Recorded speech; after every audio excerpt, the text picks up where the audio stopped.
Are you saying we don't get out of here alive? I think that's right. I just read a biography of William Paley, the founder of CBS, and apparently he was a gargantuan man of arrogance. And the joke was his was the only will that started out by saying, "If I die."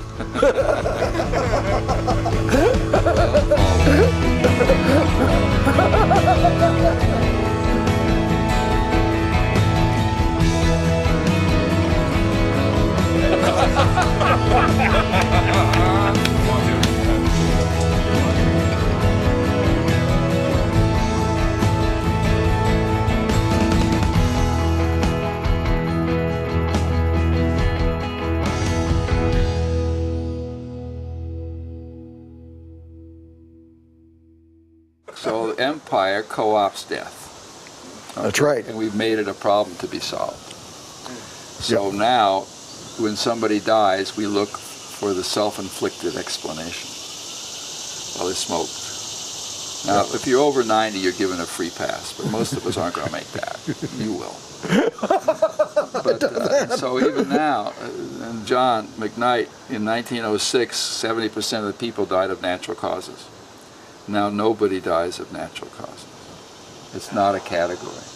So you die of cancer, you die of a heart attack, and the culture, empire, in order to keep me in the container of development, that it's my fault, I'm not enough, tells me, well, Peter, if you'd eaten better.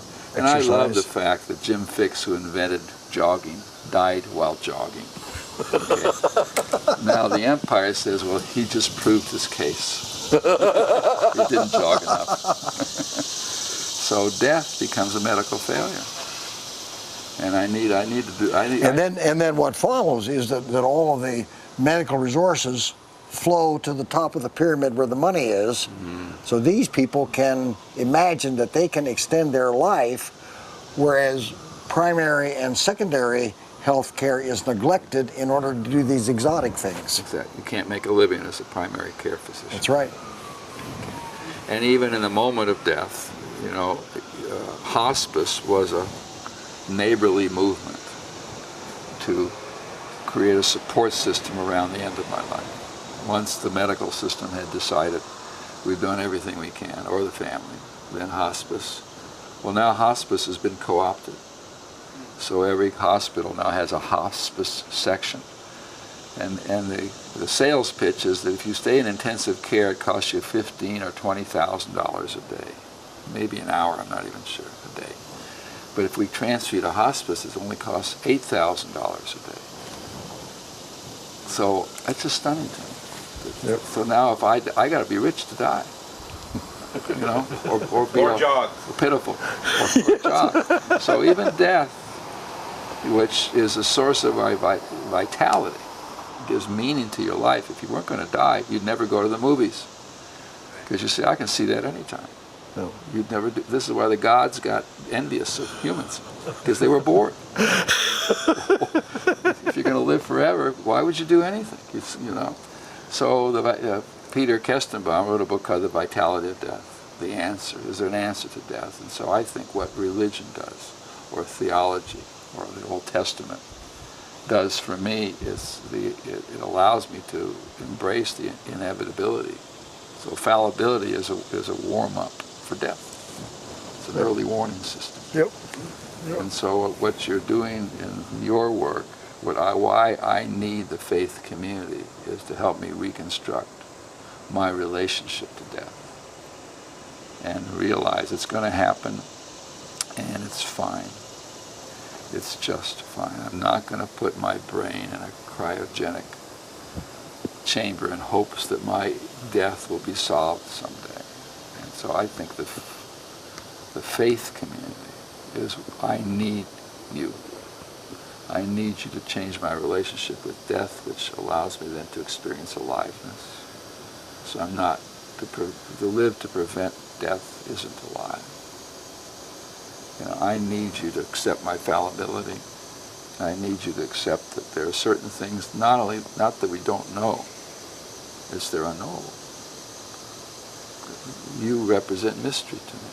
This is what I see Walter as a voice for, is the elegance of mystery, the incompletion of the certainty conversation. That's right. So when you say we stopped reading Elijah here, well, you're saying we have an incomplete version of that story. That's right. And that the story we have of Elijah the healer has a certainty to it that's not true. That's right. That's right. And that's so important. And the faith world, I need you because you value silence, which is prayer. You value listening over speaking. And you have a different sense of time. So when I was with a Jungian therapist, you know, everybody wants to get healed, and they want to do it quickly. So I said, David, how long is this going to take? And he says, we can't measure our time together on TikTok time. And so you, the faith community, brings into my life the notice of kairos, which is time measured in depth. And so my daughter was in an ashram, and everybody was on the fast track to consciousness, the fast track to it. So they would compete with each other. And then she got the fact that so you measure time and depth. And we need that. This is the antidote to empire.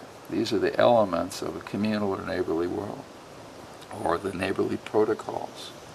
So when neighborly protocols come along, or plebeian protocols, as an alternative to royal or empire protocols, those protocols are how much time does it take? Well, as much time as we got.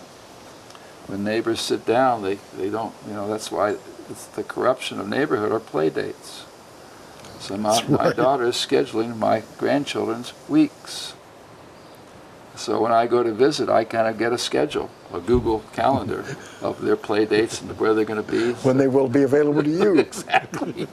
Or where I can join them. It's not even available, and that's fine. It's just, and so this is what the alternative protocol, this is what you're doing. So we have to invent communal or remember communal protocols. And so